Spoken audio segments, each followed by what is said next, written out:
What's up, guys? Welcome to another episode of the Fins Faithful podcast on this. Thanks for joining us on this 3-Wide Wednesday. All right, folks, buckle up because this one's got some drama written all over for two 1-5 teams, desperate teams, both fighting for saving jobs. They're both built in kind of completely different ways, but are a lot of similar in kind of their narrative where they're headed as a franchise. Whose style will win out? The strengths meets the weaknesses in a lot of these matchups. Is this a bad matchup for the Dolphins? Or is this kind of their perfect get-right game? We're going to dive deep into it. We have our guest, Chris McNeil, from the Big Play Cleveland show, joining us to break it all down, give him his perspective on the Dolphins and on the Browns from the Cleveland side of things. Plus, we got some fresh reports that the Dolphins are shopping Jalen Phillips and even taking calls on other names. So, yeah, pull up a chair. Don't miss it a second of this one. Of course, we're live with you guys on YouTube, so make sure you guys drop those little good thumbs ups and subscribe button, all that good stuff, and fill the chat. Show Chris some love, and also in the video description below. I love when you guys comment on that. We appreciate it. All right, enough of me yapping. Not only am I joined by my co-hosts and co-pilot as always, Jason Sarney, but Chris, thank you so much for giving us some time this evening. Absolutely. I'm excited for the matchup this week. Misery loves company, gentlemen, and that's kind of what we've got on Sunday, right? Absolutely. a therapy session for I said which team hits rock bottom, right? Or I heard whoever loses, the coach gets fired, right? That's kind of the thing going on. But we're right there, right? Yeah, we're right there. We'll get all into it. And I was looking before we get started. I was looking at this matchup, and I don't know if you guys believe in the PFF grades. I know some people do, some people don't. But like the only common thing they have is, besides the coach and GM questions, is the pass blocking grade. The only team worse than the Dolphins is the Browns in pass blocking grades. You're welcome for that, by the way. We do that to a lot of teams in the league. We would be worse, but there's the Cleveland Browns there, so we do serve a purpose. But here's the difference. You guys are number one in pass rushing grade, and Miami's one of the worst in the league. So that's what's going to get interesting, and we'll get into all those things. But run blocking, and here's another big difference I'll see in the run blocking grade. Dolphins' run block grade is 30th. Cleveland's run defense grade is first. So these are some of the matchups we'll look up. We say, is this a good matchup? We'll get into all that. But yeah, Jason, lead us off here. Yeah, I'm actually really excited to see this matchup. As we said in the backstage, it's the first matchup of two lefty quarterbacks in about 20 years, 19 years specifically. And I'll give you a little stat, Chris, which doesn't bode necessarily well for the Dolphins. The last time the Dolphins have beaten Cleveland at Cleveland in two consecutive games was 1992. So there's a lot at stake for the Miami Dolphins to hopefully get to their second win. But what's your take on the Dolphins season? And then you can tell us your take on how the Browns have started off. Two 1-5 teams in a slugfest going up on Sunday. So first of all, going back to those 90s and then the 80s teams, I remember those well. I was growing up at that time. I'm actually wearing a Bernie Kosar sweatshirt. Oh. Bernie, of course, everybody down there is very familiar with his work. Legend, Hurricane legend. Miami. Yeah, absolutely. Later on in his career, after Bill Belichick famously ran him out of town there in Cleveland. I believe there was a regular season game in Cleveland where we played the Dolphins, and I think we hurt Dan Marino back in the day, if you guys will recall. Yeah, that was the Achilles injury, yeah. Yeah. So there's a bit of history there. I think I was even at that game, as it turns out. But, so a little bit of history. And, of course, back in those days, we went back and forth at kind of the tops of our division. You had the Bills back then. You had you guys as the Dolphins, and then really the Browns on the other side of the ledger. The Bengals weren't too bad. We had the Oilers back in those days. Now, kind of fast forward to where we are at right now, guys, and definitely going the other direction. And these teams have some parallels too in the way that they're kind of constructed. I know you guys have been more successful more recently. I think this time 2 years ago, you guys were like 5-1, and now you're 1-5. We haven't had that type of success, but you guys had a very veteran team at that point, and we're kind of up against a cap and had to make some decisions. And then we're relying on your draft picks, your young guys, to really kind of carry the day for you. Similarly, the Browns, now we got into our own trouble with a guy by the name of Deshaun Watson, right? And paid him all that guaranteed money famously. And as a result of that, we have had to make some cuts to our roster and rely on our draft picks and our young guys. And that hasn't panned out. This last draft for Andrew Berry was very good. It looks like we have 4+ guys who are legitimate NFL players. Prior to that, boys, it has not been very good for the Cleveland Browns, and that's what manifests itself on the field. So we could talk about, young quarterbacks. We could talk about the line. We could talk about our defense, which is actually pretty good.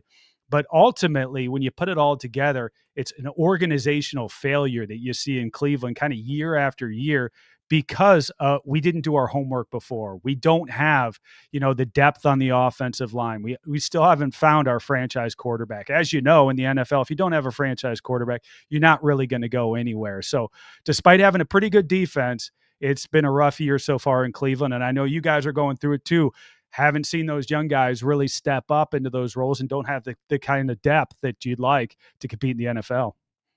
Yeah.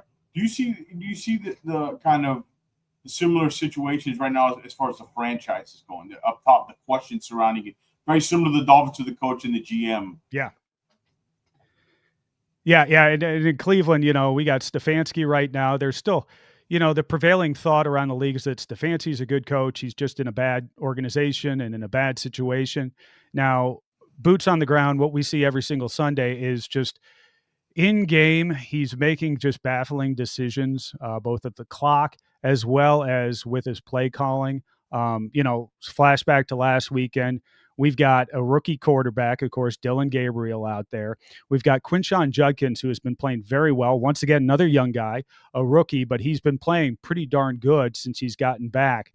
And we decided to throw the ball 58 times during that game. 52, he actually let go of. 6 times he was sacked. So a total of 58 times dropping back. And of those passes, I think like 0 went over 20 yards. They were all within 4 yards. So it allowed them to continue to stack the box. So we couldn't run and we weren't getting anything in the passing game. And our offense has just been awful all year. Whether you had Flacco back there, which of course Flacco's now been traded to the Bengals. And now with Dillon Gabriel, it hasn't gotten any better. The only real hope we had was in the running game. Our wide receivers, gentlemen, are absolutely awful. Even in Dillon Gabriel completing passes or making passes that are on target, I should say, they're getting dropped. Jerry Jeudy has been an abject failure this season. He has not been good at all. We've got Harold Fannin, who's a pretty good tight end for us out of Bowling Green. Of course, David Njoku. So you got kind of those guys, and even those guys are dropping balls. But no deep threats on this team, no medium threats, just a lot of dinking and dunking, and that's not going to get you anywhere. So we're relying heavily on our defense, and that's what you're going to expect to see probably on Sunday when you get up here to Cleveland. Yeah, you mentioned Fanning, and I think Fanning is a player that the Dolphins may have difficulty with. They've had a lot of trouble in the last, 5-10 years against pass-catching specialty tight ends, especially those who can do damage in the slot. And, I really like Fanning's game, and I think that there could be a major problem there. They gave up 7 catches to Orlando Gaston the second just on Sunday. So now I believe Njoku hit the injury report. Is there anything substantially wrong with him, or do you expect both tight ends to play?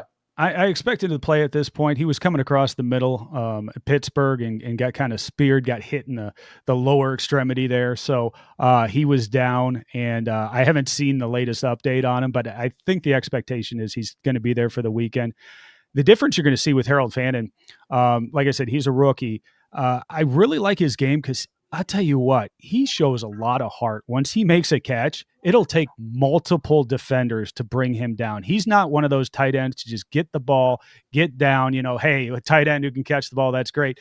This is a guy who's a bruiser after he catches it. So look for him to be a big part of the offense here, as obviously Dillon Gabriel, I hope at some point he starts throwing the ball downfield. Right now, we've relegated ourselves to dink and dunk. And guys like Harold Fannin are really the only ones who I can see us moving the ball down the field with. So on the hot seat question, if the Dolphins do pull out a win here, do you think that this is it for Stefanski? I mean, how hot is the seat? I think it's much hotter among the fans than what it is the organization right now. Remember, this organization kept around Hugh Jackson after he went 1-31, including an 0-16. They thought, let's run it back with that guy. So for all of the faults I think we have on ownership, one of the things that they do is they're very loyal, and they're loyal sometimes, I think, to a fault. And in this case, I think they're going to be loyal. They're going to see this one out. I think Kevin Stefanski is probably going to get through the season. And actually, if you look at what they've set him up with, rookie quarterback once again. You get rid of Joe Flacco. He hasn't had a consistent quarterback his entire tenure here, outside of, arguably Baker Mayfield, right? Who wasn't working out in Cleveland and now is working out down there in Florida. From what I hear, very, very well. I've heard some chants of MVP and such that, but we try and block that out in Cleveland as much as we can.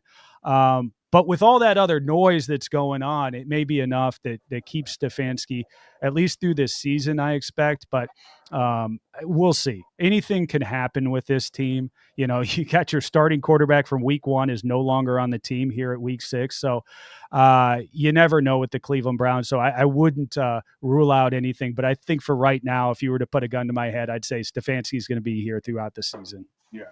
Yeah, and I think the Dolphins are kind of in a similar situation where the fans might be calling for the hot seat a little harder than maybe inside the organization. I think in both cases, I think the fans might got this one right. But shout out to everybody who's watching. At least you guys have got an interesting coach, though. I mean, for all of his quirks and everything else, he's entertaining as hell. If you've ever seen Stefanski in a press conference, it's the most boring thing. It is like something, it's like he's been overtrained for media. Yeah. It's just so boring, so repetitive. It's like something out of Bull Durham, right? Where they coaches the rookie on exactly how to talk to the media. That's what we got with Kevin Stefanski. It's very boring. Every single week he says, we have to be better. We have to coach better. The team has to play better. This one's on me. I mean, we make fun of it in Cleveland because it's the same damn thing every single week. At least you guys have got McCarthy, where it's like, I don't know what the hell he's going to do. I don't know how he's going to dress. I don't know what he's going to say. So at least you're interesting. Once again, if he can't be good, at least be interesting. And you guys are all over that at the coaching position. I will say this. Jason can probably speak. It does get old. Yeah. I can imagine. I would love to have a little media training, dumb it down, kind of regurgitation of the same answers instead of regurgitation of and just word salad. So I'll take a happy medium there eventually, there, Chris. It's kind of like when you have a pool, you never use it. Then when you go to your friend's house and he has a pool and you don't have one, you go and you want to jump in it. It's when you're used to it and you're not winning, the quirkiness kind of gets old. It turns to like enough. There's only so many. It's. Have you heard of Mike McDaniel full press conference recently? It's a bunch of. It's a little brutal. It's brutal, and it's the funny's over down here. Let's put it that way. I understand. And I got going there. I think I called him Mike McCarthy too. Mike McDaniel. Hey, whatever. You're fine. Call him whatever you want. All right. Shout out to everybody in the chat. Come over to YouTube with this. Drop the likes. We got Chris McNeil joining us. We're breaking down the Dolphins-Browns game here. All right. Quarterback situation over there. We both we got it figured out. Don't worry. We got it. We're set. No problem. What year is it? We've always got it set at quarterback. We've got a guy who we don't want to play in Deshaun Watson, right? He's not even eligible to come back right now until about November. And then it'll be interesting to see what happens. When he comes back, if he wants to play, I mean, what are you going to do, right? That's an interesting problem that we're going to have to burn that bridge when we get to it. Right now, we got Dylan Gabriel. We've kind of thrown him to the wolves. He's a little bit undersized, lefty. It's going to be interesting to see how many weeks I think he can make it behind this line. We've got a couple of offensive tackles that are out. We got rotational players in. So that's created problems for protecting the guy. We haven't been rolling him out. That's another thing. And on Stefanski, people are like, why aren't we rolling him out and getting him out of trouble? And he hasn't been able to do that. So the question on everybody's mind is how long until we see Shedeur Sanders, right?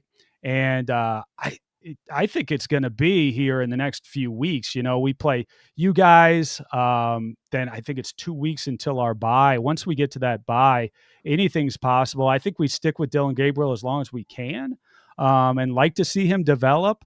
But at some point, he'll probably get dinged up, but I'm not hoping for injury or anything like that. I'm just talking the realization of Cleveland Browns sports or Cleveland Browns football is that he's going to get dinged up at some point, and Shedeur is going to come in. What to watch for, particularly in this game, since it is at home for Cleveland, is what happens if Dillon Gabriel goes out and throws a stinker in this first half. Do we have the fans start chanting for Shedeur Sanders? And then what is the reaction there? So I'll be interested to see. Hopefully we don't get to that point. Hopefully my Browns come out and they look pretty good and maybe get a little bit of confidence on the offensive side of the ball and we start passing the ball around and feel good. But, that realistic Browns fan inside of me says, probably not. I'm probably going to see something more along the lines of the Shedeur chance by the end of the game. Once again, hoping not, but that's really where we're at in Cleveland is those two. To play, go ahead. Sorry about that.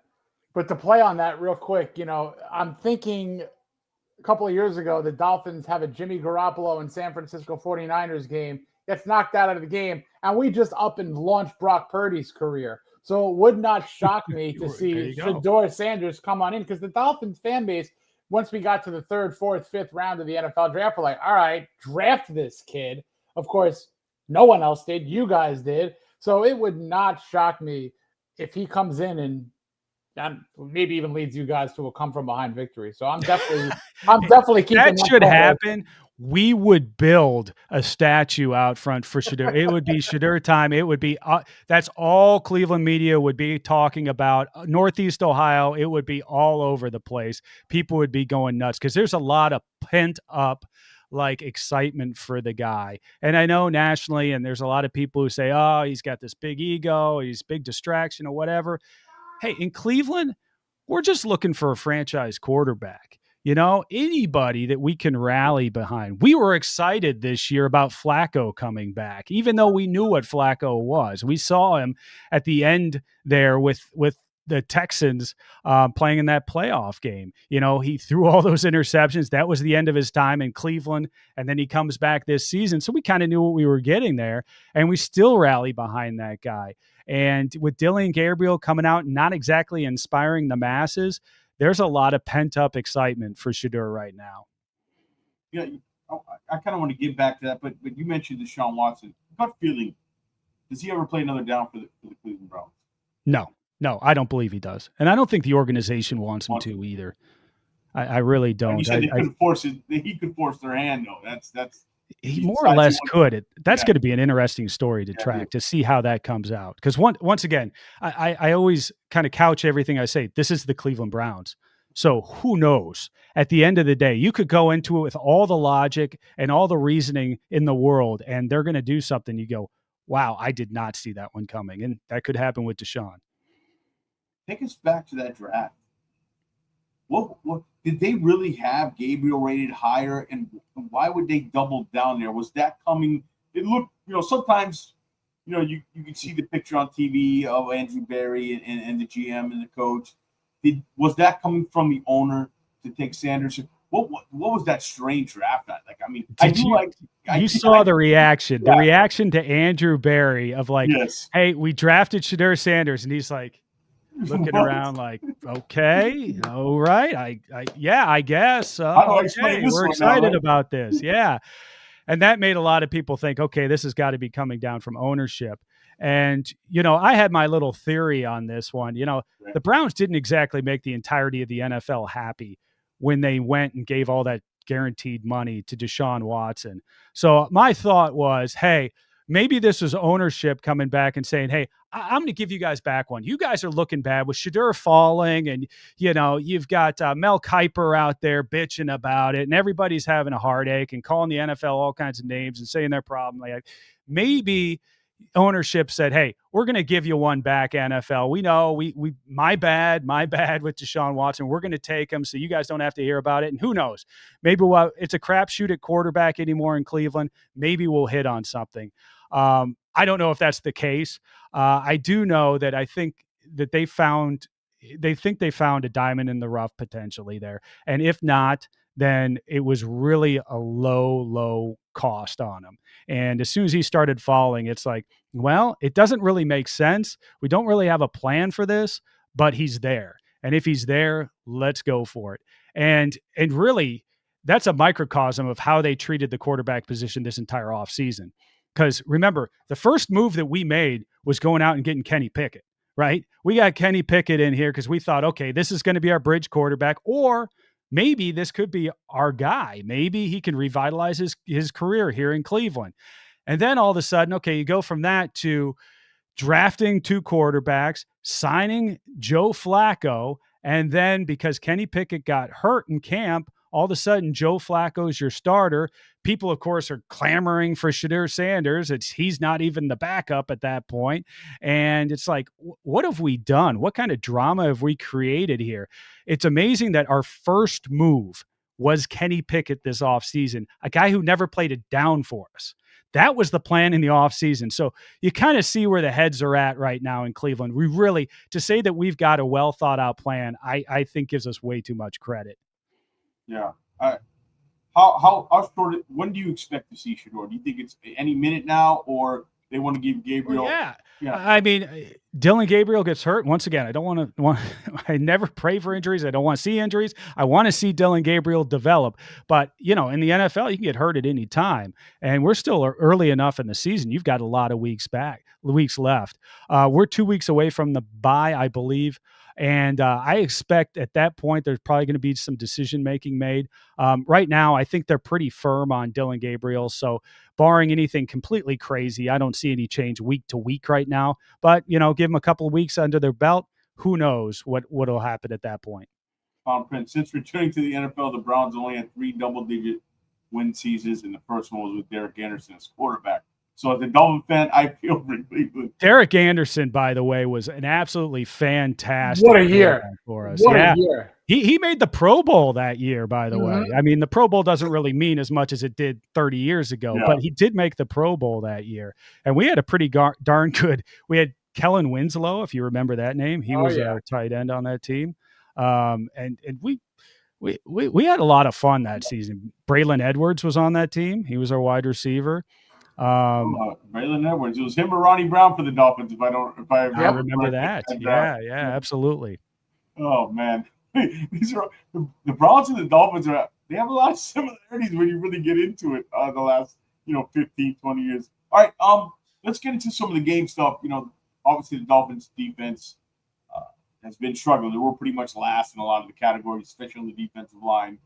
That rushing defense is bad. That's what has us licking our chops. That's what has us saying, okay, maybe we could do something. Quinshon Judkins, let's go, you rookie from Ohio State. It is time for you to just ball out. This is your coming out party in Cleveland. That's what we're all licking our chops with.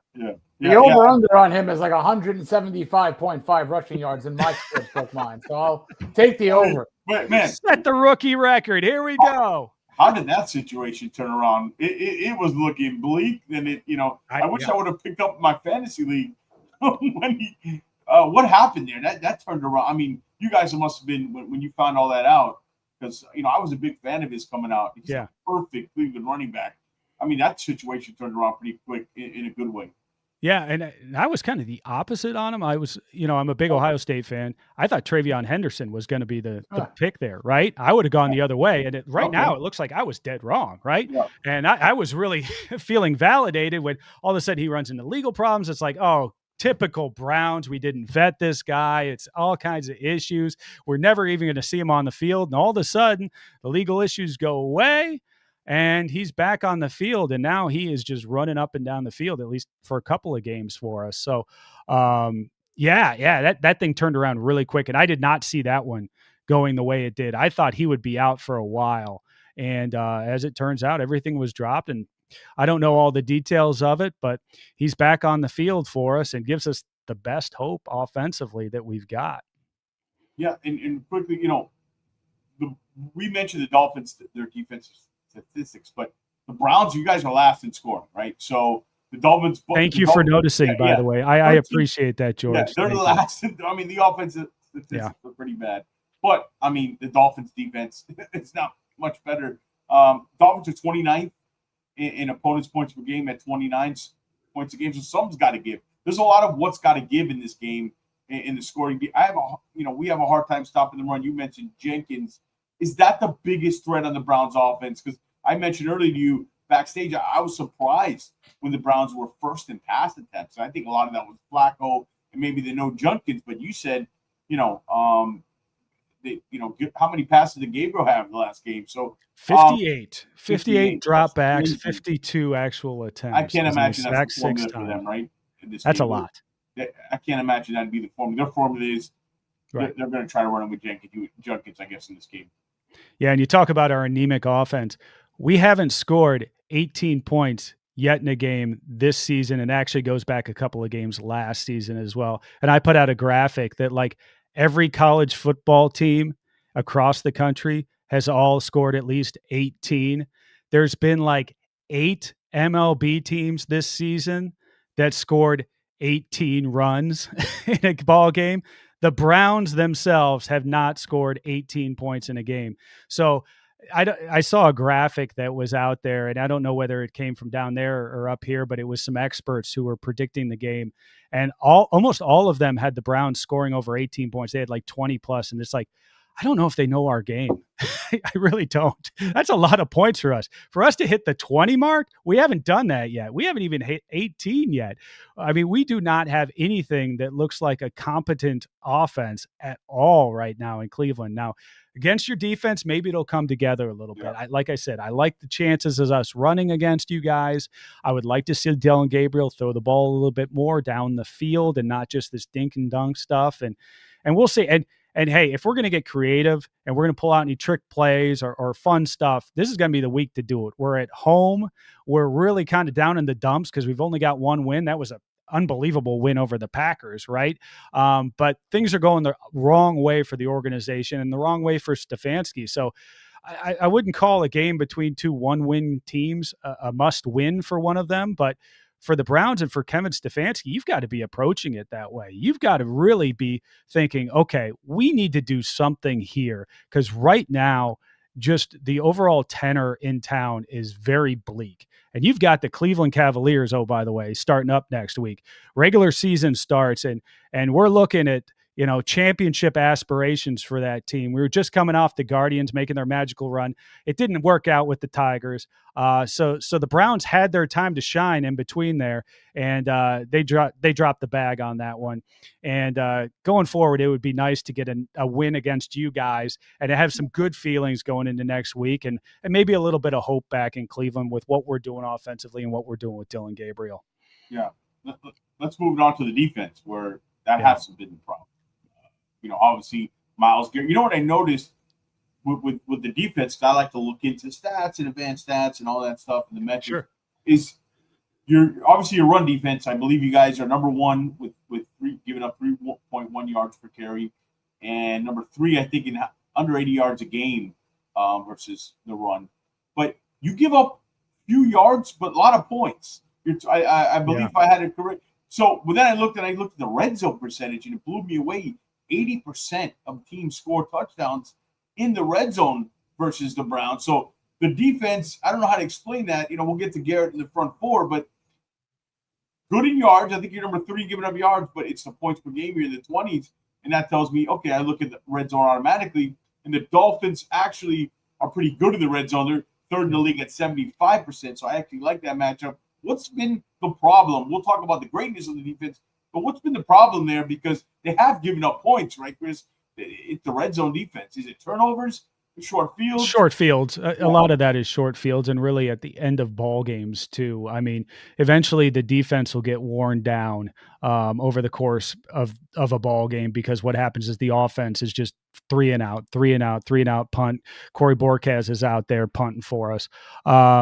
But yeah, the real key to this team is the defensive front. We went out and got Mason Graham, the guy from Michigan, with our number 5 overall pick. Yep.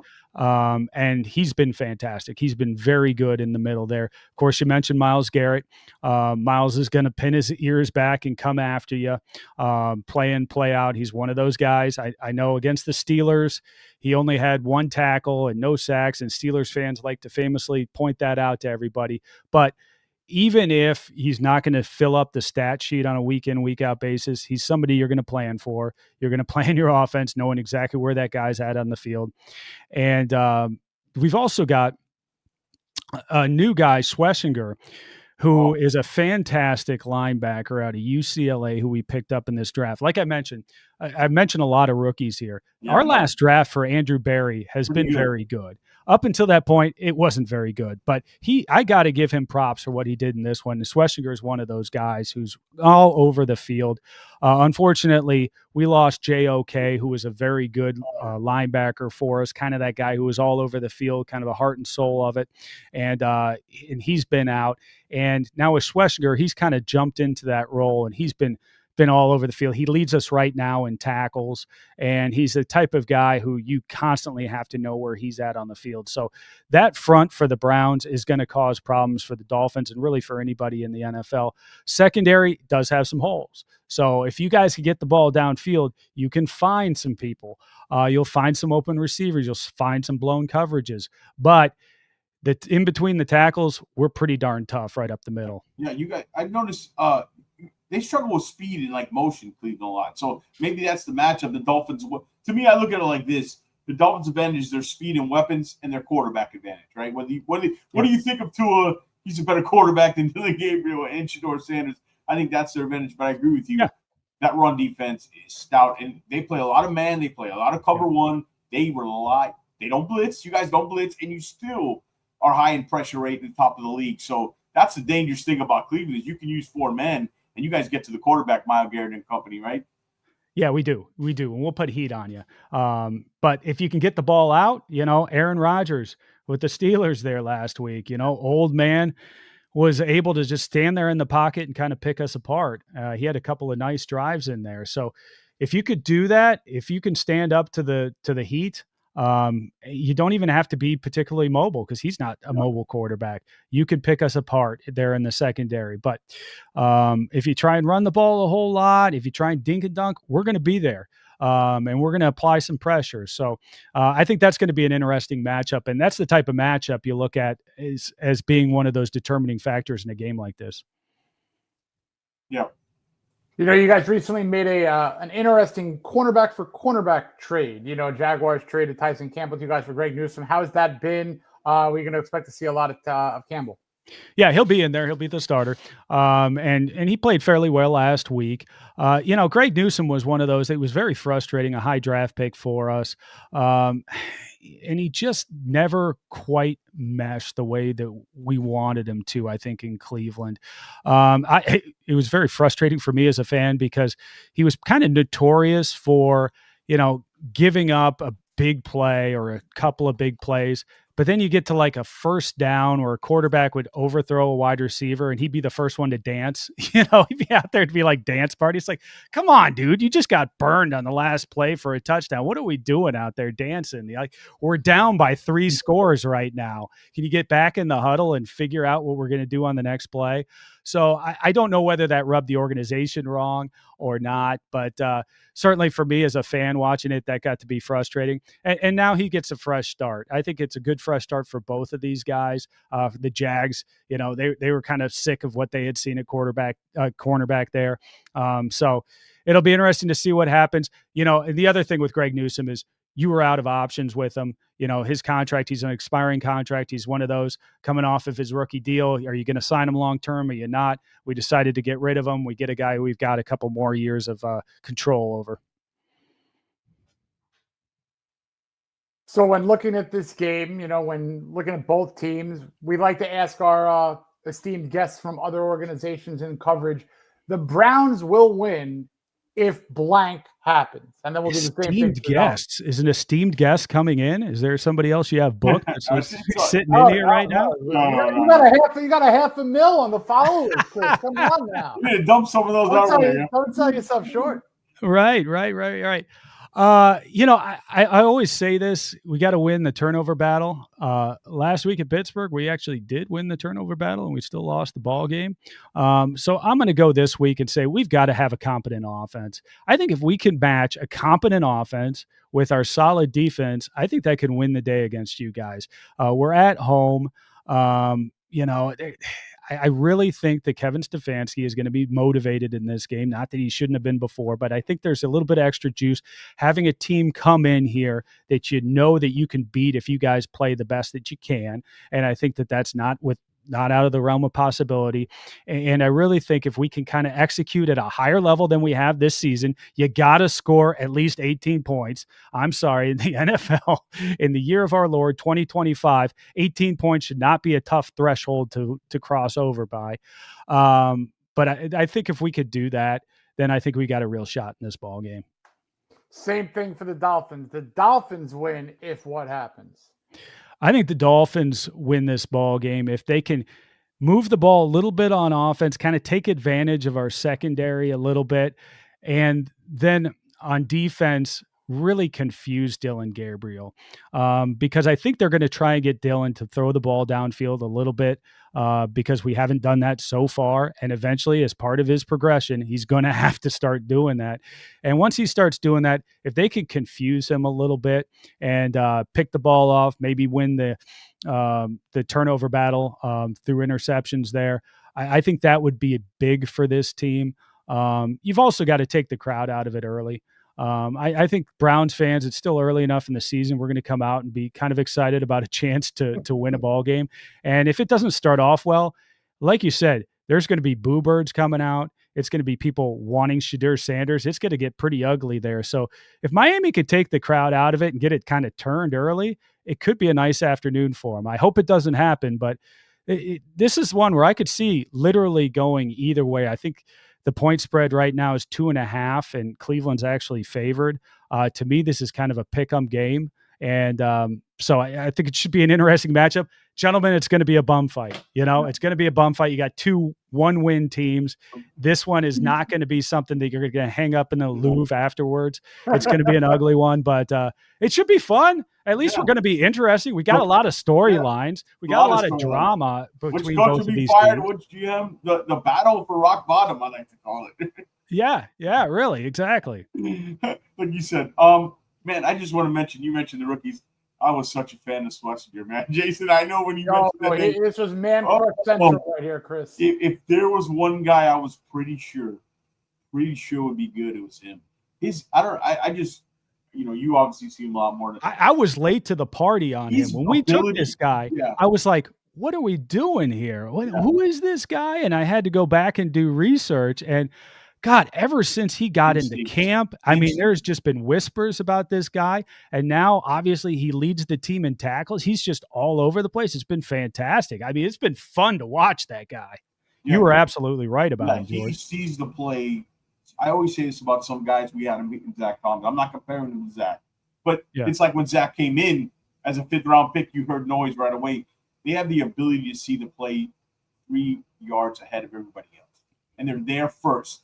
And he's one of those guys on film, the instincts. His size was the only question, but he plays physical, but he's so instinctive. I mean, it doesn't surprise me how good he's playing because he sees it before the next guy. And I don't know if you see that on every Sunday, but you got a good one over there. That's huge from the linebacker position, too. That's everything. Especially with the quarterbacks you see, the dual threat quarterbacks that we've got in the league right now. I mean, to have a guy like that who can lead this defense, I mean, he'd earn the green dot, I think, coming out of training camp. So that tells you what they think about this guy. So pretty darn solid pickup for Andrew Berry there. Give me a bold prediction for this game. Something you think, boy. Would scoring over 18 points be a bold prediction in the NFL? How about that? The Browns, in a barn burner, the Browns score more than 18 points. What is it? It hasn't happened this year, gentlemen. It didn't happen through a lot of last year either. An 18-17 victory for the Browns, what you're calling? That's very close. There you go. I like that. That's very close. Give me a prediction, Chris. Give me a score prediction for the game. I'm going to go Browns 24. Miami 21. I think we're going to win on a last-second field goal. I think it's going to be one of those. You guys have been in a lot of close games. Yeah. We've been in a lot of close games absent last week. I think it's going to be one of those that's going to be a bum fight right down to the end. It's going to come down to special teams. By the way, our special teams, horrid. Bubba Ventrone, who is our special teams coach, I think he needs to be gone. We finally did find a kicker. I think we got a good kicker right now, which I hope I don't jinx him. come Sunday, having said that. But we've had punts blocked. We've had some massive returns against us. We've had all kinds of penalties. So that doesn't bode well if you get into a close game. But I think we do just enough, win in a last-second field goal, win 24-21. Yeah, and a close game like this, we saw last week, special teams is humongous. I mean, these hidden yards, the field position game, especially for both of these teams, especially for the Browns, the Dolphins got to be aware they can't give them the ball, at the 45 and 50. I've always said they got to make. We haven't had a tendency this year to make quarterbacks look better than they are. Let's not make Dylan Gabriel look like Russell Wilson. Feel free to. That would be fine by me. I'm good with that. Well, you know what? I don't know. Some Dolphin fans might want that to happen because they want to pick better for the organization if they just lose the rest of the game, so they pick 1-1. You know what I mean? Are you guys at that point? We're there, Chris. We're at the point. I've started seeing full mock drafts on Twitter from our fans. Full mock drafts. We're not talking like round 1. We're talking round 1 all the way through round 6. We're talking trades, the whole 9 years. We got Jacksonville's pick, so that's a big deal for us. We got all kinds of things. We're looking forward to that Super Bowl already in Cleveland. So that kind of gives you an idea where we're at right now. All right. Well, we're going to get into some other stuff. It's been 40 minutes. We'll get you out of here, Chris. We thank you so much for giving us a Browns perspective and giving us your time over 40 minutes. We appreciate it. I know you're a busy guy, but before you go, let everybody know where they can follow you and what you got going on your show. Yeah, follow me on Twitter, X, @reflog_18. And then check us out, the Big Play Cleveland show that goes out at 9 p.m. on Mondays. You can find that on socials, and you can also find it on podcasts, wherever you get those. All right, great. Thank you again. We'll do it sometime. When on the off season, we'll meet up again and we'll talk. Thank you so much, Chris, for joining us. Thanks, George. Thanks, Jason. Thank you, Chris. Have a great one. Great guy. Funny thing is, last night on the Finn's Sammy and Finn's TV, I made my prediction, not realizing they didn't get to 18 points yet at 19-17. So I don't know. We'll give our prediction at the end of the show, but just let the cat out of the bag. Yeah, everybody, thanks, Chris, for coming on. We wanted to bring him on and give a little Browns perspective, like we always do. Great guy. He's plugged in there and real funny guy too. Oh, you yeah. can see why his show is so successful. I got to get that Bernie Kosar sweatshirt. That was awesome. Oh, that was nice. Yeah. Nice. And plus, but there's some other news that happened today, so I figured we'd stay on. So everybody, Dolphin fans, pull up the chair. The Browns segment's over. Come in on YouTube. Join us on YouTube here. Hit that thumbs up. Jason and I. All right, where do we start here, Jason? You want to go with the report today? Let everybody know the report that happened. We're also going to have John come on and join us here in a second. But go ahead with the report, Jason, that Ricky had and how legitimate Ricky is. Well, Ricky is legitimate, but unfortunately it seems like Ricky has vanished into thin air again. He comes out with the tweet. It blows up the football world, and then his account is inaccessible for whatever reason. So I don't know if he's some sort of omnipotent figure that is just going into the heavens right now on a win, but he's been right more than wrong. It's really been a fun sub-story this whole season. He's been picked up on McAfee and all these other shows, and everyone's wondering just who Ricky is. Well, what Ricky is usually right. So what he said was that Jalen Phillips is the big name to be considered in trade talks right now. A couple of other folks have come on out with, a little bit more ridiculous names, specifically Jalen Waddle. But I do think that pass rusher is the way for the Dolphins to go in terms of dumping talent and obtaining picks right now, namely Phillips and probably Bradley Chubb. He also, Ricky mentioned that Devon Achane was subject of calls. Now, there's a difference between a team wanting to trade a person versus teams calling, gauging interest. Sometimes that could be, hey, you guys interested in Achane? No, it could be as simple as that. But let's talk about Phillips. Now, Phillips is a guy that you might not sign beyond this year. You might not get him into another contract. So it could behoove the Dolphins to do that. In my mind, I think that the contract and the player to trade for the most or the highest level of draft pick would be Bradley Chubb. So that's where we're at right now. And just to welcome Jonathan in, our guy, honorary Titan. How are you, Jonathan? We'll get your. How's it going, Jason? It's going George? swimmingly. It's going Yeah. great, Jonathan. Nice hat. Nice hat, John. Oh, thank you. Now we got to talk. Now we got to Yeah. talk because we have on the left and on the right. We got two great hats, and I got my receding hairline with no faithful hat. So I'm not thrilled about that. We're going to talk offline about that. The co-host is the last one to get it. Yeah, that's crazy. It's like I'm Rodney Dangerfield. They got no respect. Yeah. Unbelievable. But there's trade winds blowing, and this was something that we spoke about, George and Jonathan. Not to kind of pat the old back here, but I said after the Chargers game, if they're 1-5, this is the time to hit the demolition button, and it's looking like that button's being at least the glass is broken over it. Oh yeah, definitely. Them rumors got everything swirling today, huh? Yeah, what do you think? They said, shopping. It doesn't. I guess I'll go and I'll let you chime in, Jonathan. Here's my perspective on it. Who's making these decisions? That concerns me. You know what I mean? If it's from up top, is Chris Greer making these decisions? Because I'm not sure how much I want Chris Greer making decisions on the roster on certain players. If you want to trade Chubb, that's fine. You want to trade Phillips? Here's the thing with Phillips. It's just, if you have decided as an organization you're not bringing him back, then it's the right time to do it. And teams will value because Jalen's been playing really good this year, actually. And the thing is, next year a team could say, "Hey, he's going to be another year removed. He's still young enough, another year removed from that injury. He's looking pretty good." I'm not taking anything less than a third-round pick for Jalen Phillips. If it's that's the drawing line for me. But I'm okay with giving him up if you're not going to bring him back because I'm not sure what's his number going to be because somebody is going to pay Jalen Phillips, guys. You guys both agree that somebody will be fascinated who needs help on the edge and pay Jalen Phillips. There's just not a lot of guys walking the street like that. So for me, my biggest question is I don't want Greer making these decisions. He should be gone next year. He shouldn't be in a position of power. It concerns me that, is he going to be back or what's the deal? But the other guys that we're taking calls on, it was reported we're taking calls on A-Chain. Waddle. Not that we're taking them. There's calls coming in on A-Chain, Waddle, and who's the Chubb, right? So I don't know if I want him touching those guys. I'll listen to anything. You would have to blow me away on A-Chain.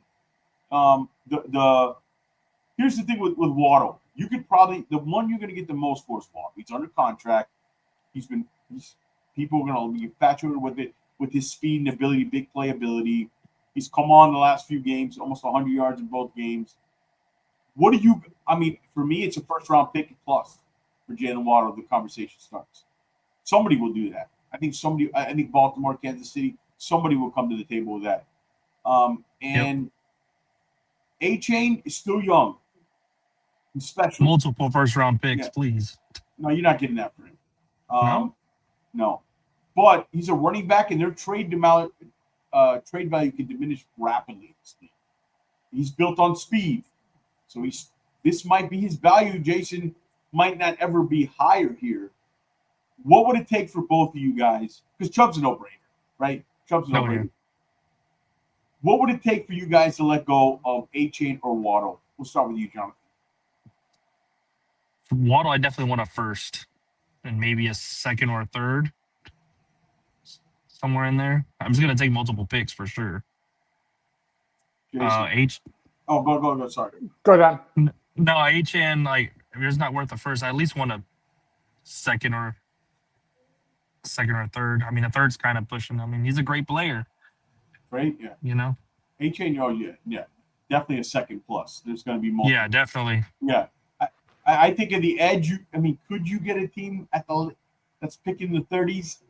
Late 20s, early 30s to give you maybe, Jason? What's your line there for both those guys? Well, before I give the line on those guys, just to go back into the whole Chris Greer thing, and I don't disagree with Chris Greer should not be making future draft picks, but here's what I want to really hammer home here. What Greer has shown, a little savviness in has been trading players out for draft picks. This is a man who was able to get some sort of a pick for Dan Feeney, Isaiah Ford. He also has, and this business is a relationship business. Right now, he has the Rolodex where he can call up teams that he's dealt with in the past, the Niners, the Eagles, the Texans, the Broncos, the Giants.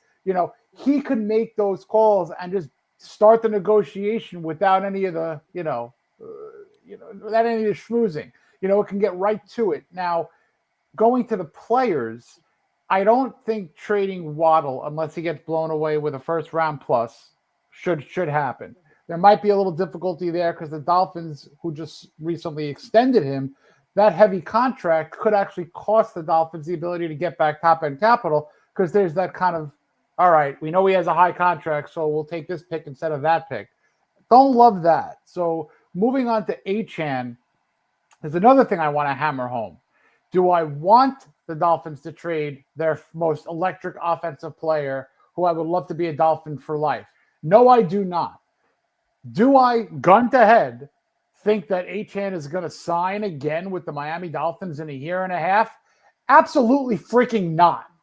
I mean, let's just think about this, folks. If the Dolphins are in a 3 to 5 year in rebuild and their offensive line is not going to improve and Achane's getting 6 or 7 balls that are going to, put him at health risk and not be on a juggernaut offense that could take him into the playoffs, play extremely well, and this way sign with any team he wants to in 2 off seasons, does anyone really truly think he is going to sign another contract with the Miami Dolphins? The Dolphins could offer him all the tea in China and name a freaking Florida island after him if he wants, but he has to accept the deal. So like Jonathan said, I don't know if there could be multiple or a first-round pick, but if a team blows them away, you have to consider it knowing that I think it's a 1% chance, George, I gave you a percentage, a 1% chance that Achane will sign his second professional contract with a, once again, rebuilding Miami Dolphins.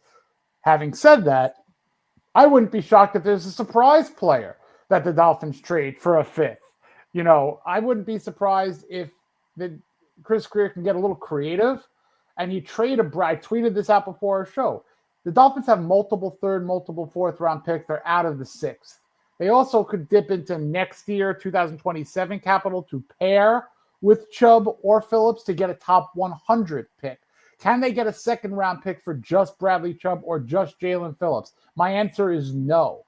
Can they get a top 75 or top 100 pick if they sprinkle a sweetener in there? For example, you trade Bradley Chubb and a 2026 5th rounder to get a 3rd any day of the week, because that could be 87. It could be 79. It could be 96. Team might win a Super Bowl if that's the case, but you want a top 100 pick, because if the Dolphins then become a team with 3 3rd-round picks, they can move 2 of those 3rds up into the top 50 in the draft.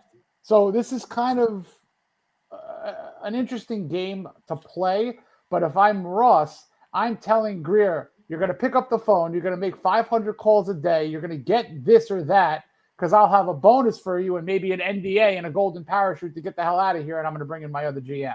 He's obviously not going to say that. I don't want Greer making the picks after the fact, but there's work to be done that he should be paid to do his job as a general manager 2 weeks, 3 weeks into a trade deadline and make a deal. And I think he has the connections to do that. It's just who.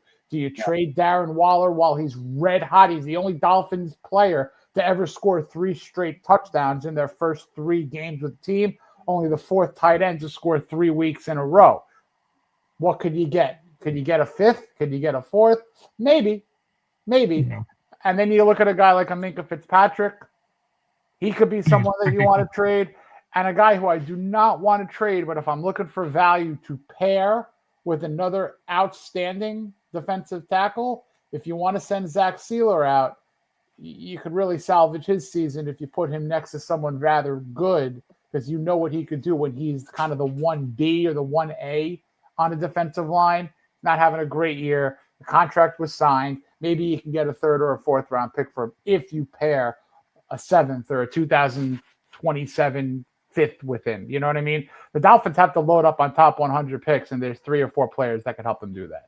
Yeah, I agree with you. And the thing is I'm torn on the Achane.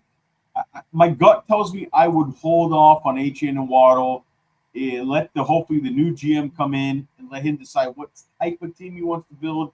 is A-Chain in the future? You can get in the offseason, bearing no injury from those guys, you can get the same stuff in the offseason, have some more time to think about it. But the other pieces, like I'm all for getting Jalen. I don't think it's smart for you to re-sign Jalen Phillips to a long-term deal.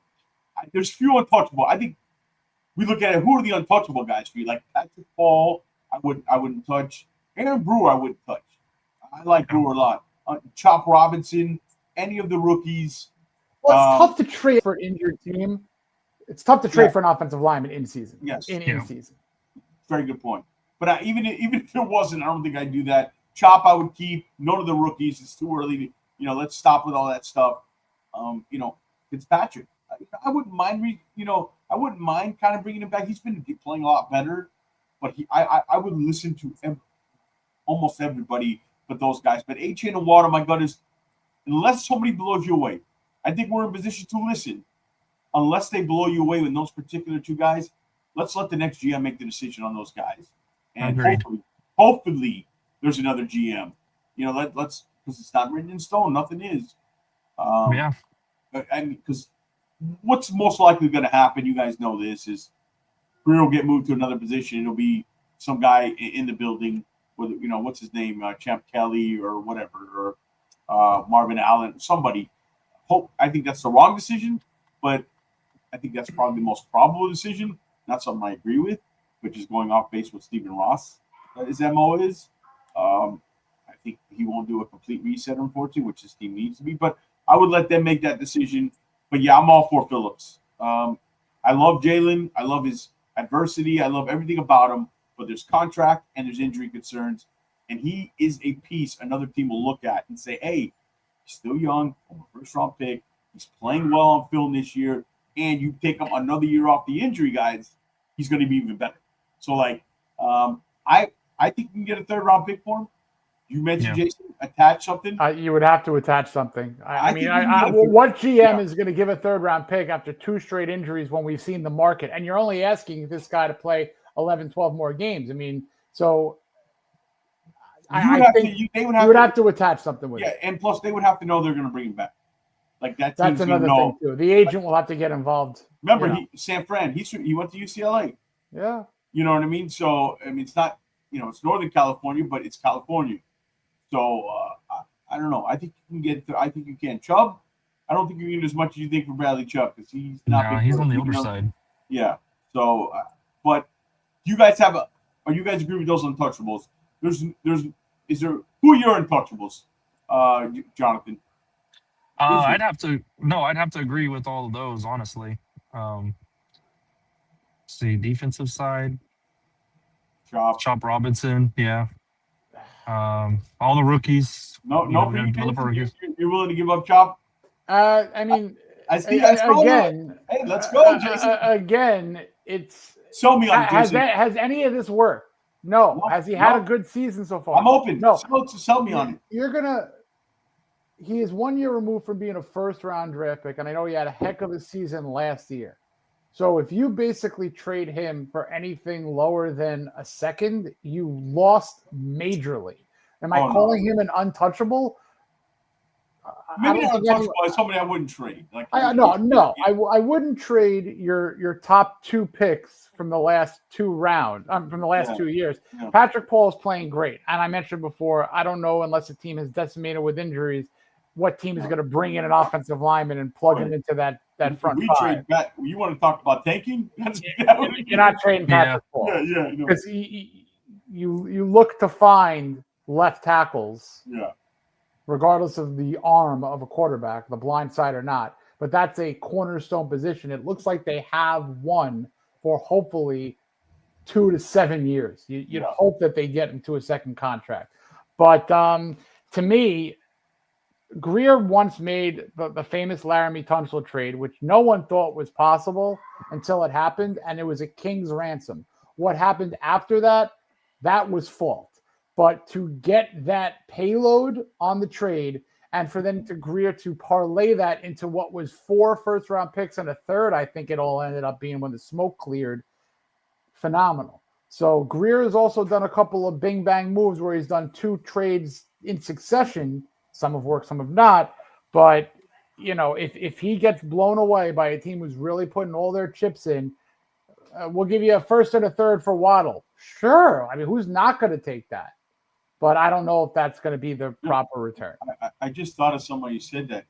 Look, Greer knows he's on, he knows the public perception of him right now.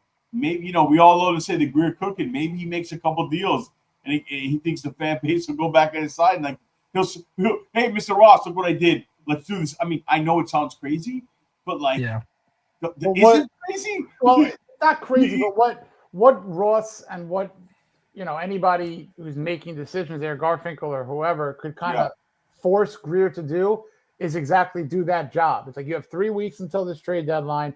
Do your job, obtain these picks, and then we'll see what happens. But what this could do is this could make this job, his opening, more such an attractive position because you're actually going to now hopefully go into a market where you're going to have 12 picks. You pick the coach, you get the quarterback, a GM who is ready to come on in and say, I'm going to fix this thing by myself. That could be you want an ego guy to say, I'm the guy to do this. I'm going to be able to come on in, look at all these picks. I'm going to be a bully. I'm going to play this draft like it's me at a poker table with stacks of chips, which I thought Chris Greer should have done in 2020 with those picks. He was just kind of laying in the weeds, just kind of setting things up like he was a Super Bowl winner, drafting these young guys and not doing anything of urgency. How he did not attach a running back and a wide receiver to Tua at one point in this draft is beyond me. How you don't give a quarterback toys when you have 4 or 5 extra picks than usual. So this job right now is appealing if the GM can do whatever he wants. But if he gets 2 or 3 extra top 100 picks, oh boy. Yeah. Right, John? The thing is with Chris Greer, it's like a crossroad right now is what it feels like. Like, is he making these trades to try to keep his job, or is he making these trades he's pretty much going to set up his replacement, he's like, if he's trying to keep his job, is he going to make trades and be like, I'm going all in, I'm bringing players in, whatever? I don't think they'll let him do that. I don't think no. It's an export, not an import situation right now. And if they decide to keep him, like you're saying, Jason, in-house, but move him to another, up in the office or somewhere, but how much power is he going to have over the next GM making picks or making trades? How much power are you going to give him in the front office? I think keeping him in the building. This is getting into whole legality and a whole what he knows with the Flores thing, but I think the move for Ross has more money than God. This is where you got to use it. What I meant by that is you non-disclosure him, all right? You golden parachute him, you get him out, and you give him a briefcase full of money to keep his mouth shut and to keep him content. And then maybe in a year or so, guy gets another job somewhere else. Which, you know what? When we all joke around and say, fire this person, fire that person, there's a lot of stray bullets that get sprayed in an organization to people who don't deserve to lose a job. So let's understand that people could go who have nothing to do with putting players on the field if a new regime comes in and they want to hire their PR person. They want to hire their this person. They want to hire their that person. Or they want to just – I'm sympathetic to that because I've known people who have lost jobs in this organization when regimes change, and it's not fun. So let's understand that a little bit, but I think there's got to be a heavy dose of business savviness and strategy if Ross, as an owner, wants to make the football product better. You said crossroads. This is the perfect. This is an organizational crossroads where you can go straight to hell or you can get on a stairway to heaven here. And I don't know what's going to happen. Yeah, that's literally what this organization is at, is the crossroad. Yeah. Yeah. Shout out to Vince TV. He said mobile platform is not allowing you to see the video. Yeah, Sammy, I'm not sure what's going on. Does anybody have that problem on the mobile app platform on YouTube? Sammy, I'm going to blame StubHub on that one. Oh, yeah. Should we talk about did you hear about the Sammy prank, Sarni? No. John, you want to explain it? You know it better than I did because I'll tell you off stage. I'll tell you off stage. All right, let's talk about another situation here. By the way, we got 100 people watching on all platforms. Make sure you guys come on over to YouTube. Sammy was saying there's a problem on the mobile. I don't know. Check it. Let me know if you got any of you having trouble. Make sure you guys hit that thumbs up and likes button. We're breaking it down here with the Dolphins Browns kind of matchup. We had Chris McNeil on from Big Cleveland Show. A great guest. He gave us an outstanding perspective from a Cleveland side, and now we're kind of going over the latest trade, the Dolphins, home Dolphins part of the show, kind of going over the Dolphins' latest trade rumors. But I also want to get on. Jonathan, I never got your thoughts on the Tua comments because I want to talk about what he said today because I'm just fed up with it. Give me your thoughts on it before we get into that, what he said today. Well, actually, I didn't listen to the press conference today. I haven't had a chance to go back and listen to it, but the one from the other day I did. So whatever he said today, I have not got a chance to listen to it yet. So he apologized. Yeah, he basically apologized. He basically apologized. What do you I saw think he apologized, but I didn't get to hear it word for word. Jason said it best. He just apologized. But forget about that. What did you think of the comments after the game? I thought, now people say we took him out of content, and he did say put blame on himself. Bottom line, that comment should never came out of his mouth talking about, because this is not the people understand. This is not the first time. He's got a tendency, and I'm tired of it, after a game where they lost and he didn't play well, to blame something else that's not him and the teammates. What do you call it? He basically called out his head coach. Now he made his head coach address this. He doesn't understand. This team can't get out of their own way. It's incredible. None of these guys, because there's no leaders on this damn roster. Yeah. I'm just fed up with it, Jonathan. Your thoughts on the comments after the game that we were at? I just think there's a lot of things that belong and should stay in the locker room. There's just some things you don't say to the media, as is. But, saying things like what he said about, throwing his teammates under the bus or the leadership not having that in the locker room or whatever, like, you're gonna not only are you gonna make Mike McDaniel lose the locker room by saying stuff like that, you're losing like respect from your teammates, man. Like, they're not gonna trust you. And like, you're supposed to be the leader and defend those guys. You're the quarterback of the team. You're complaining about leadership not being on the team, but like, you're in a leadership position, man. You're the quarterback. Like, you are the leader, man. Not only McDaniel. Yeah. Like, I just don't think Tua has like one of those quarterbacks that like has that fire in him. Like, like goes and fires up his guys, or like even in the middle of the game, like you don't see him getting pissed off when like a lineman misses a block or a receiver misses the catch. Like, he's not getting in their face. Like, when I see guys like that, like, it makes it look like they give a damn about winning. And I just don't see that from Tua.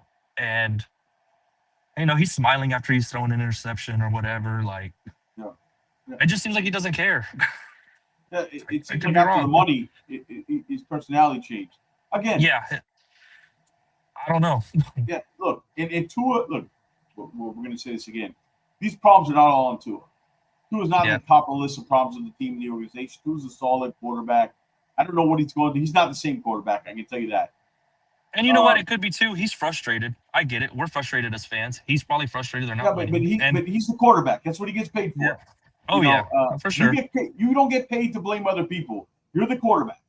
When it's going good, it's on you. When it's going bad, it's on you. That's the way it works. Oh, yeah, 100%. That's why you get $50 million a year, and the running back gets 13. Elite running back gets 13. You are the quarterback. You are a leader. You wear the C on your chest. You got to stand up and take the bullets and put blame on yourself. Deflect off the other teammates. That's a leader. Oh, you know what the problem is? Tua is not a leader. He's never been. And when I talk about him being soft, it's not physically, because the kid came back from tremendous injuries. He is not soft physically. Not saying that one bit. And I respect the heck how he worked every single year to get better. I don't doubt that about him. But I see a changed guy. He's soft mentally. He's broken mentally. And whether it's because he knows he can't do the same things, because Jason, he's clearly not the same quarterback physically. Just not. No matter what anybody says. And he's broken. The kid's broken mentally. You see it. And the stuff that he – sorry, Jason. And the And the stuff that he doesn't hear things, bullshit. He hears everything. And they have a great public relations department, Jason. You know that. And it's fantastic. He's one of the best in the business. She comes from the Patriots years ago. Yes. Which is a little shocking to me on why there hasn't been almost a gag order, so to speak. I don't think they can control it. He's been spoiled. Who checks Tua? Nobody. And now you're seeing the results of the spoiled child not being checked. He thinks he owns the damn place, and things aren't working out. You're not winning. You're not playing as well. And now you're blaming other people. I don't care if you meant it halfway or didn't mean it like that. The word should have never came out of your mouth, putting blame on anybody else. You made your coach answer questions who can't even speak half the time. Now you made him talk and reflect. We're not talking about the Browns. What do you think we're talking about today? Tua's comments that he apologized to the team. And if you don't think he lost people in that locker room, you're nuts. This is the NFL. And Shannon Crowder said it best. Yep. If there's any dogs in that room, they went to his chest and let him know that shit ain't going to fly. And you can imagine that happened because he came out and made that apology. And what I would love from like now to the duration of the season, and it's funny, we had Chris on earlier about an hour ago. He said that Kevin Stefanski is boring and meetings. It's almost like he's gotten PR training. Well, you know what? Let's do that. I would have no problem if everybody on this team answers questions in a blah, nothing given way. Yeah, we got to get better. Yeah. Next question. Yeah, it's on me. We'll do fine. We got to get better. I got to go back to the tape. Whatever. Like, just stop. Just stop talking more than you should and leave a little bit of mystery. Don't open up the veil behind the locker room and make us think, oh, my God, what the hell is going on? What players are going chest to chest up against Tua and say, how can you say that? Why are you bringing up lateness? What does that have to do with anything? And now we have players and, former Dolphins who were here for 15 minutes saying that the meeting that he was at, Tua was late. So now there's a hypocritical mindset to that, which is ridiculous when you think about it. How could you, after a loss where you throw 3 interceptions, and by the way, the Dolphins are 6th highest in turnover percentage in the NFL, okay? So maybe Omar Kelly's comments of turnovers and bunches where Tua poo-pooed, that had legs. That had legs because they are coming in bunches. And another thing, if you look at through his career the last 4 or 5 years, who has the most 3 interception games in the league, he's right up at the top of the list. So you might not have a ton of seasonal receptions, and I can't believe I'm saying this right now. Omar was dead on. They come in bunches. So the difference is Jason, he usually come back and answer. He's not doing that anymore.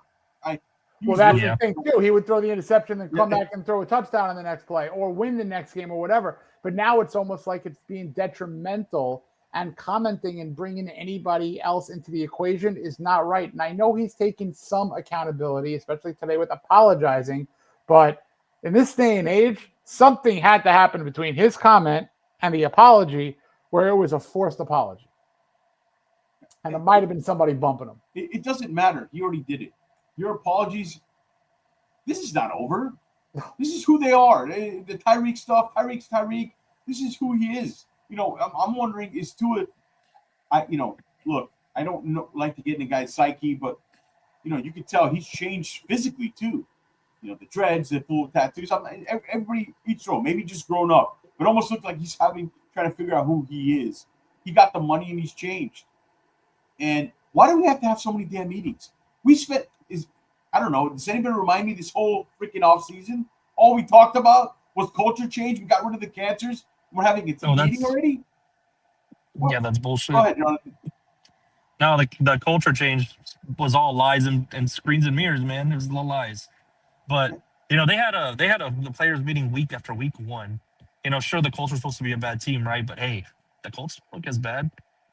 But are we having player meetings every week now? Has there been 5 player meetings since week 1? No. Did they have one Monday after those comments? Who showed up? Who showed up? Who showed up? Who was late? Who's all in still? This culture is broken, man. There is no leadership on this team, from the head coach to the players in the locker room. LFP, it's more than just the Chargers game, man. Look at the Colts game where he threw an interception to Leate Latu fading back, and he's a defensive pass rusher. Look at the Bills game when he did not deliver a timely ball. Yeah, you could have blamed the pass rusher not being blocked efficiently by an interior lineman. You could have blamed a route run. But the interceptions are being thrown, and they are 1 and 5. And he has done this before where he has thrown multiple interceptions before. It's not stats. It's the eye test. You see it happening. He's fumbled. He's bobbled snaps. He's not perfect. He's not the only reason, but he's also not a guy who's going to put his head down on 3rd and 3 and pick up the first down. He's going to run 2 yards and slide. And that's because he has to keep himself safe because he's not the prototypical quarterback. And neither is Baker Mayfield. But look at what that man is doing. He is juking, jiving, bobbing, weaving. And he's got the moxie to say, shut the F up. Look what I'm going to do to you all right now. And he is not a big prototypical quarterback. And he failed 3 other places, including the Browns. And he's an MVP candidate right now. Because honestly, if you look at what a thing like Baker Mayfield says, he's got words on top of words, and he's backing them up where it's becoming enjoyable to see what that person is doing. And I'm a huge Baker Mayfield fan right now, and I hope he wins the MVP. I hope he takes the Bucs distances, and I want to see more of that moxie because he's backing it up. And oh, by the way, look at how many receivers he's been missing and a running back. And so come on. The thing is I'm tired of it. Tua has to do the mechanical things and the quick pass and the anticipation, and he actually has to be there. He brings you nothing. We don't have the ability on 3rd and 6 to have our quarterback run and gain 6-7 yards. He slides now, which is right for him. I'll tell you another thing. You know what every Dolphin fan in the world, and you're lying if you say no? A quarterback capable of the tush push. Well, how about a quarterback? Think about quarterback sneak. Is it a nice play? Is it a cheap play? It's a cheap play for sure. Should it be outlined? Whatever. Jury's still out on it. Look, but if this team had a quarterback who can get pushed for a first down and score the amount of touchdowns that Jalen Hurts does, not a right-minded Dolphin fan in the world would complain. Please. Look, I'd take it all day. All day. Look. Yeah. We're not sitting here and putting all the blame on Tua Tagovailoa. But what I say all the time, we are Dolphin fans. We spend a lot of time putting these shows on. You look at the back of our walls. We spend a lot of time and money. We're just like you guys, whoever watched the show. We want to succeed if it turns into winning. We're about the helmet, the logo. And we're at the point with Tua now. If you can't see the difference in him from the last few years physically right now, I don't know what you're watching. He's not the same guy. You're right. I mean, and it's the other stuff now that's coming on. You're not playing well. You're different. Now you're doing this stuff in the media. It's all this extra stuff with Tua. And I agree with LFP. I'm over the Tua talk. This team is much more beyond problems than Tua Tagovailoa. But it's very clear he's a different quarterback. And we just have to bring that up. And now he's deflecting all these things and the lack of leadership and all this other stuff. It just all kind of it's a perfect storm right now, basically. And we want this team to win like everybody else. I do this show to have one comment and one person watching. I love it. Anybody who knows me, I do it with passion. John, you know me well. Jason, you know me well. Love this team. Oh, yeah. Like you said, it's about the logo. I spent hours just putting a show together. So do a lot of other people. Yep. But I do it because I love this team and I want to have us come together as a unit and finally win games. But I'm going to tell you, when it the draft, players, scheme, coaching, I'm going to tell you, I see it, I say it. I tell it to Jason all the time. And I'm proud of Jason tonight because he's seeing and saying it like it is. I've said all season, I'm done with the hopium. I'm done with the copium. I'm pushing Relium. And I've been putting Relium like I got a helium tank in my house right now. Like, that's all I'm trying to do. Let's get a victory of the Browns here. Let's wrap it up with some final score predictions. Let's get positive here. Jonathan, what are we doing this Sunday? 24-17 Dolphins, man. Somehow they're going to win. They better win. The Browns, it's the Browns, man. If we lose to the Browns, it's over. I think it's been over, but it's over. Jason. I hope I'm wrong, and I'm sorry. I don't see a win here because the Browns have two of the most simplistic entities in football that translate into wins, especially when you're a home team. Outstanding defense and a bruising running back. And the Dolphins cannot stop either. And I said it before, I said it last night, the Dolphins have not won back-to-back games in Cleveland since 1992. Impressive stat. I really don't see. I would love to eat my words here, and please splice it if I'm wrong and the Dolphins win 33-10. Great. But at this point, what would you all rather? 4 or 5 wins or 2 wins and a top overall draft pick, blow the whole thing up and start fresh? Because I do not see more than 4 or 5 wins. So I'm going to call it, and to appease Chris, they will get over 18 points. I'm going to call it 19-17 and a heartbreaker. Browns. All right, so like I said, this is a battle of teams who strengths kind of are different, they clash. If I look at this objective, I look at kind of what I think, the keys for the Dolphins are. It's going to come down to both. The one thing I said earlier in comment, both teams don't have really good pass blocking. They're 31st and 32nd in the league. I think the question is the Browns front. How much will it overpower the Dolphins? Will Tua have enough time? The Browns struggle with speed and motion. I think you do a lot of short passes. You try to run the ball. Their run defense is first in yards per attempt. They only give up 3.1 yards. They're first or third in run. They only give up 80 yards a game, under 80 yards a game. The thing with the Browns is they are horrible in the red zone. We got to win the field position battle, special teams, the hidden yards, tilt the field, get in the red zone. We're good in the red zone. That's our biggest matchup. They give up 80%. 80% they give up touchdowns in the red zone. And we score 75%. So get in there. A-chain in space, get him in space. I think our weapons are our quarterback. Our difference in this game is our quarterback, Tua, the advantage over Gabriel, and our weapons. They struggle with speed. But it all comes down to this offensive line, for how much Cleveland dominates that line of scrimmage, and they only rush 4. Will they blitz more? Are they going to play man? It's going to be an interesting match. This is an interesting matchup for 2 1-5 teams. And on the other side, don't make Dylan Gabriel look like Russell Wilson, a young Russell Wilson. So young Russell Wilson, yeah.